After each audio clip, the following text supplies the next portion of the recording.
This looks like one of our first bourbon. Yep, that's got to be full of bourbon. Oh, there's one. Oh, well, you just passed one I didn't see. There's one, there's two, there's three.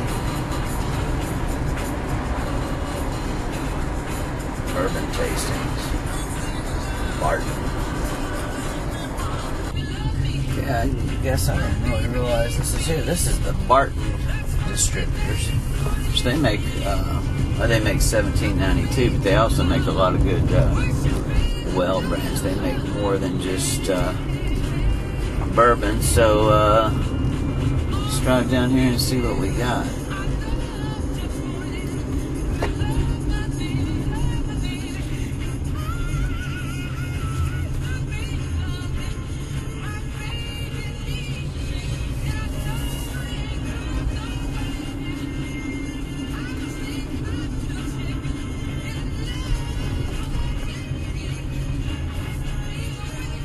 Employee parking, bus and RV parking. Huh. Okay. Huh. So we're not employees and we're not a bus or an RV. We'll just go down here. Barton Visitor Center. Well, that's probably a good visitor parking. Well, I guess that's me. Let's go up here. So we don't need that big old... Yeah, looks like I'm going the wrong way.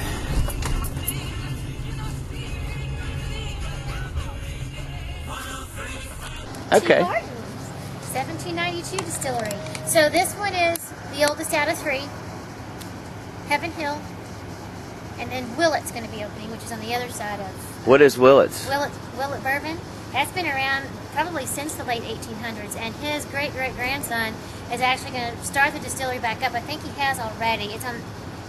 It's kind of, if you've been to Heaven Hill before, and you go around, you'll see the burnt distillery that it had, and then there's another road that goes off, and it's kind of down a hill and behind it.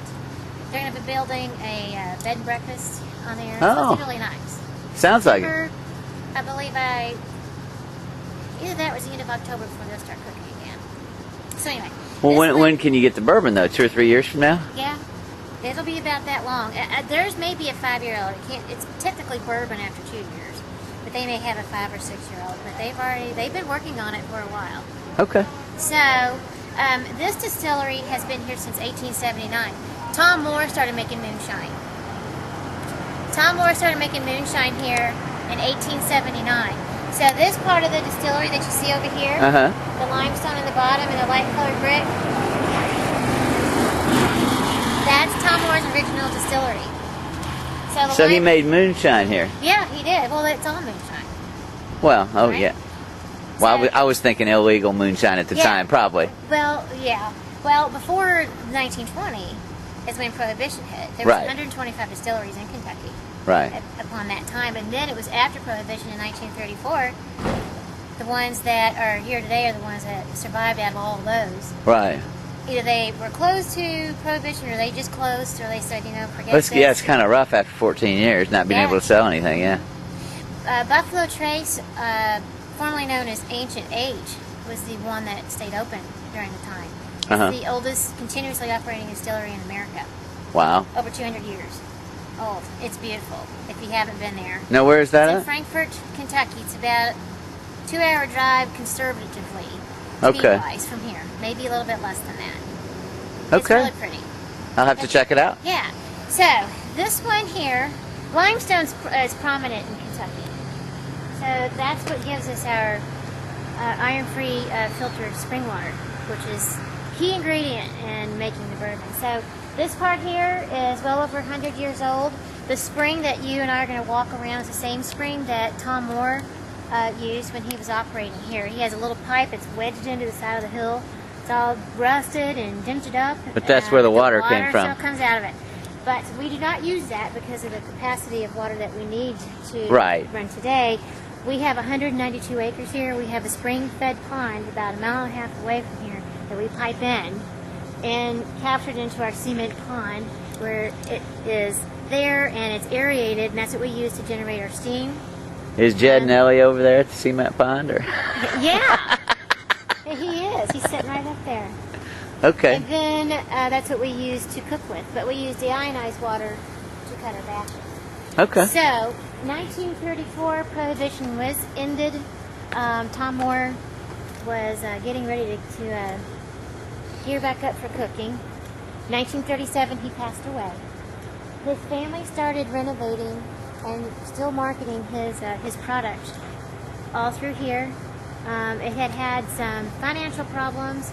There was a gentleman by the name of Oscar Getz out of Chicago who started the Whiskey and History Museum, if you've heard of that, which was originally in there.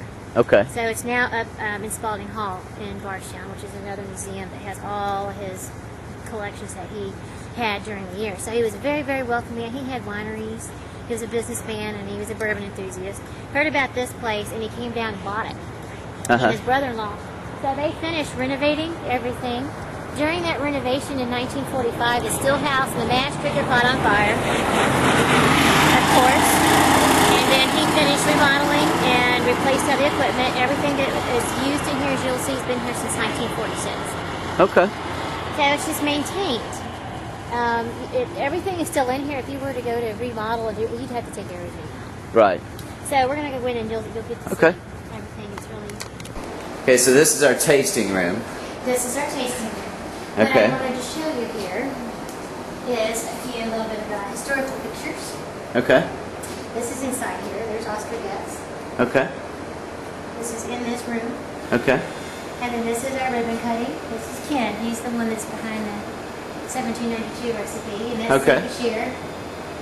Sazerac, CEO, original plant manager, which is, this is him right here. Okay. And this is our current one, Johnny Caldwell. And here's Oscar, his ribbon cutting. Okay. This is it right out front here. Okay. This is where you pulled in. Okay. Yeah, back in the day. Mm-hmm. And here's that 200 millionth barrel that we saw out there. Oh, and that's the old labeling line from back in the day there. Yeah. Interesting. Okay. So people that have worked here before, they're finding these pictures and they're sending them to us and we're putting them on our canvas. Okay, so now we're going to taste. Now we're going to have a tasting. Okay. Now, we serve our bourbon for tastings chilled. Okay. Very old Barton. It doesn't numb the taste buds. It actually makes it easier, more enjoyable to taste bourbon if you're not a bourbon drinker. Yeah, I know when I went to Heaven Hill, we tasted it warm. You're gonna get, it's gonna be pleasant, more pleasurable to try it this way with the high rye content that we have in our bourbons. Okay. So, first one that we're going to do is our B.O.B. Very old Barton.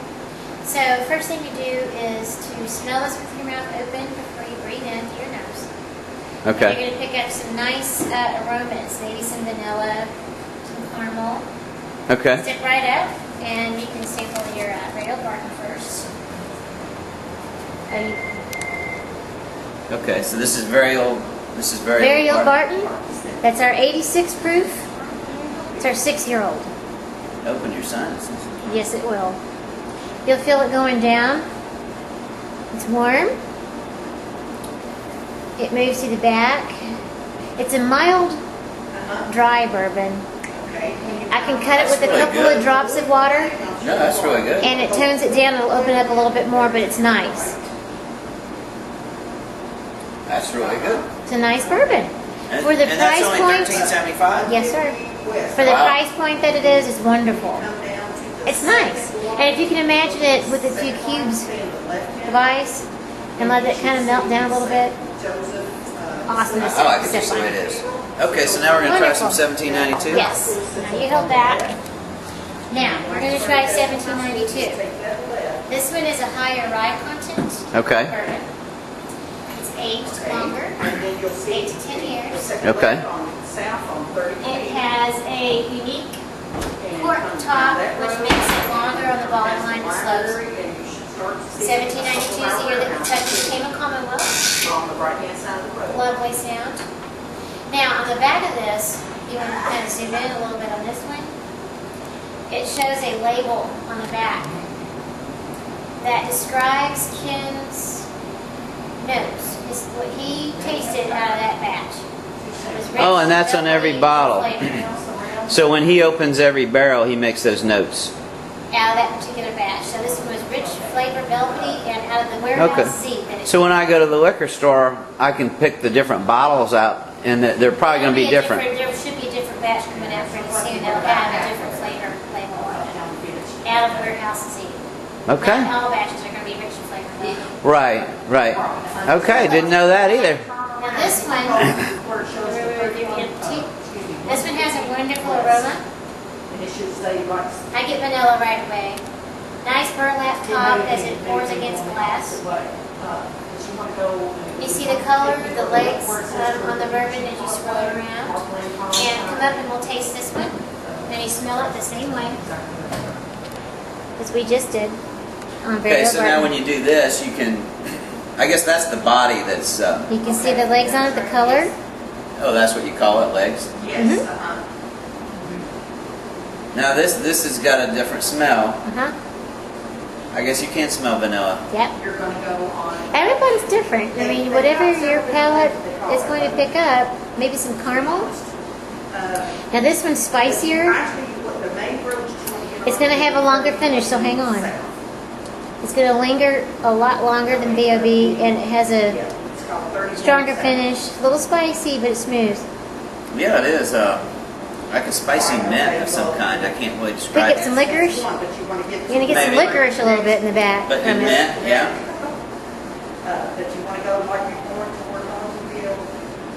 And see, some people think it's just whiskey, but it's No, not. It's not. It's so different. You have your ryes. We're high rye. You've got your wheat. So this is high rye. Both of them. High, yes, both of them. 1792 is higher, and it's aged longer. Okay. Isn't it wonderful? And then last but not least, you hold on to that. Oh, we've got another one to sample? We have our complimentary, very important. Okay, now what is this? Now, our bourbon balls are made with Burial Barton. There's a candy store in Louisville that's been making candy since 1921. She soaks slivers of pecans in Burial Barton, and then the nougat's got B.O.B. in it, along with a lot of powdered sugar and a lot of butter. And she uses dark chocolate as this. It gets a nice snap to it. So help yourself to these. They're wonderful.